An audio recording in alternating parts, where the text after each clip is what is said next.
The Pittsburgh Steelers versus the Cleveland Browns. This is everything you need to know about this game, who's in, who's out for Week 11. So, let's start off with the Cleveland Browns. They're going to be at home, meaning the Pittsburgh Steelers are going to be away. Looking at the Cleveland Browns record so far this season, they're 6-3. And looking at the Pittsburgh Steelers, their record is 6-3 as well. But the Pittsburgh Steelers, they're in second place in the AFC North Division, and the Cleveland Browns are in third place. This is because all the way back when the Steelers faced the Browns in Week 2, they actually beat them at home 26-22, meaning that the Steelers have won over on the Cleveland Browns. But this matchup, whoever wins this, it'll be the real deciding factor on who's ahead in the division race. And these two teams are really close in the division. It's going to come down to the wire. Even though Deshaun Watson has been injured, the Browns' defense is really good. So this division is going to come down to the wire between the Ravens, the Browns, and the Steelers. Let's see how they all do. And looking at the injury report for both teams, I'm going to start off first with the Steelers. So on Friday's practice, wide receiver Deontay Johnson, who is dealing with a thumb injury to start the week, practiced in full, and he's playing. Number 31, Keanu Neal, with a rib injury, did not practice. Safety Macus with a hamstring injury, did not practice.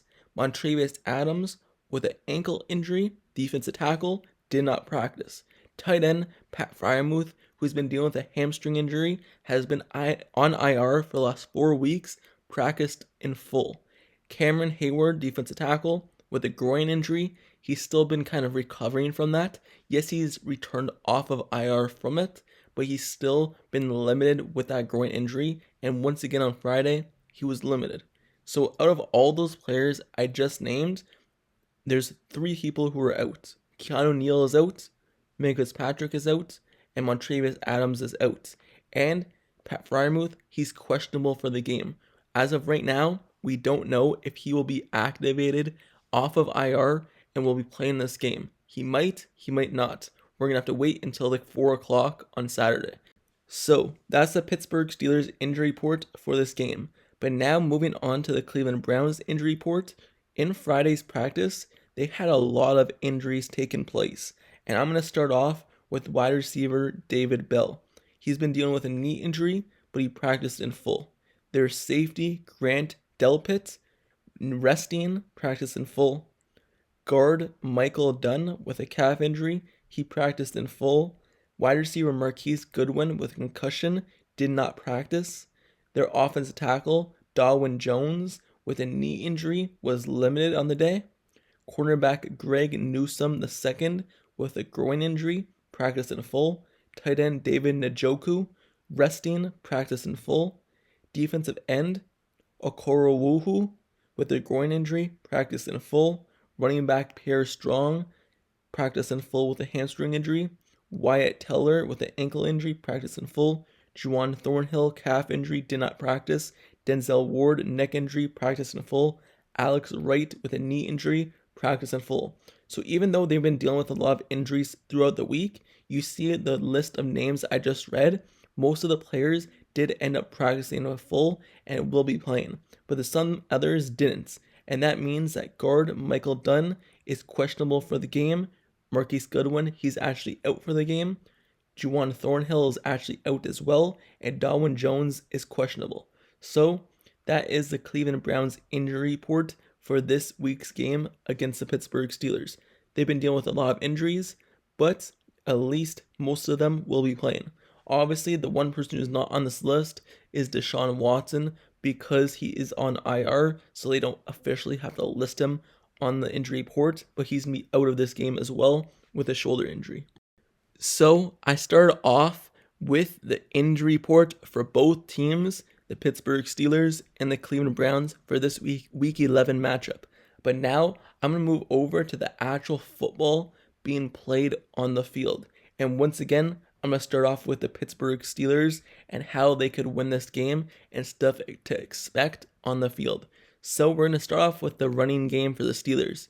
Over the last 2 weeks, they ran for 175 yards and then over 200 yards respectively, meaning that they're relying on their run game to get going. And once again, that's what they're going to have to do against the Cleveland Browns. Even though the Cleveland Browns do have a good run defense and good defensive line and edge rushers, you still have to sustain a running game. Because without their running game, you know Kenny Pickett's not going to go off for like 300 plus yards passing. And they're not going to have a good day passing because of the Browns' pass defense. So they're going to have to sustain a running game, and hopefully this offense line is able to hold up like they did the last 2 weeks. But that's something that the Pittsburgh Steelers are going to have to rely on, and that's something the Cleveland Browns are probably going to have to shut down and keep their eye on as well. And then the passing game. Kenny Pickett, if their running game gets going, he just needs to sustain the offense, make the right throws, make the easy throws. But if the run game isn't getting going, then he might need to step up and make some more throws deeper down the field and push the Steelers offense to actually score some points. So that's what you're kind of expecting from the Steelers offense.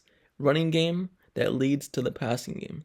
So moving over to their defense, something to expect from them is TJ Watt to get going on the edge alongside Alex Highsmith and this defensive line.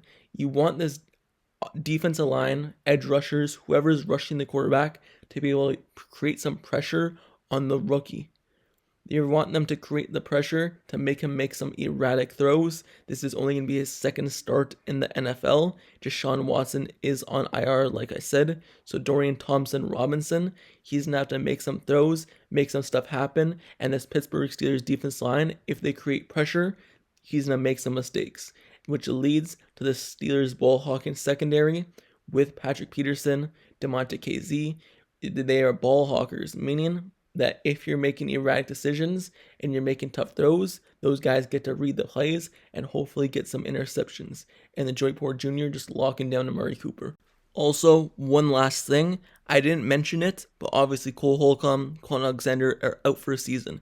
So it's going to be interesting to see the Steelers depth chart and who they run out as a starter at the inside linebacker position, who's the backups. I've been hearing a lot of Mykal Walker recently, that he may be getting a lot of reps at the inside linebacker position next to Elijah Roberts, but obviously Mark Robinson is on the team. He's been on the team. He's the only actual linebacker returned from last year at the inside linebacker spot from last season.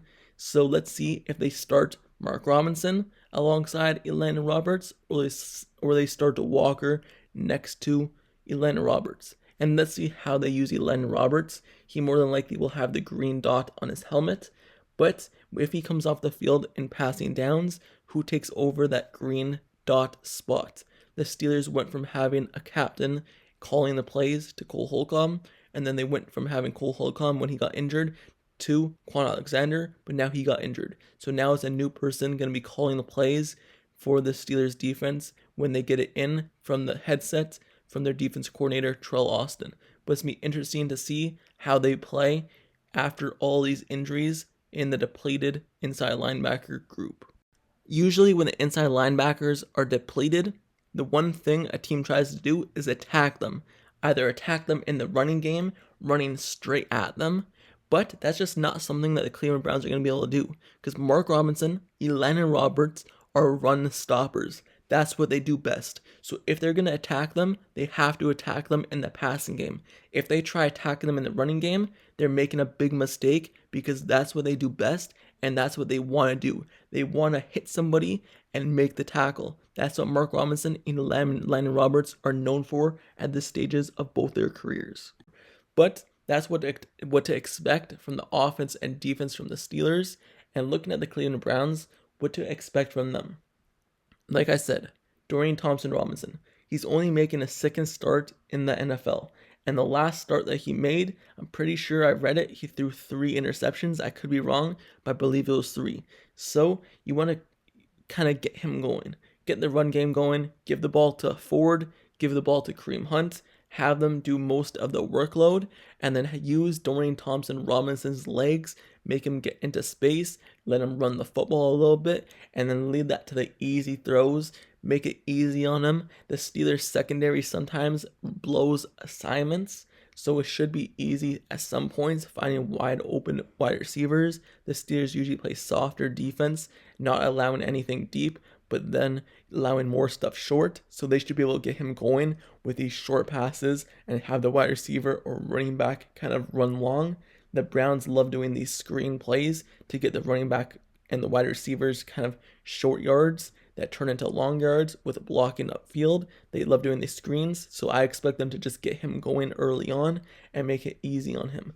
And expecting stuff from the defense, the Steelers' offense is not great, so the defense of the Browns, who are ranked top of the league in run and pass, you expect them to get going as well and kind of shut down the Pittsburgh Steelers.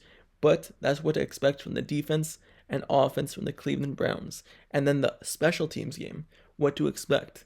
Maybe, just maybe, finally, maybe there's a breakout game for Calvin Austin in the punt return game, or Anthony McFarland Jr. in the kick return game, or that said for the Browns side as well, but you never know.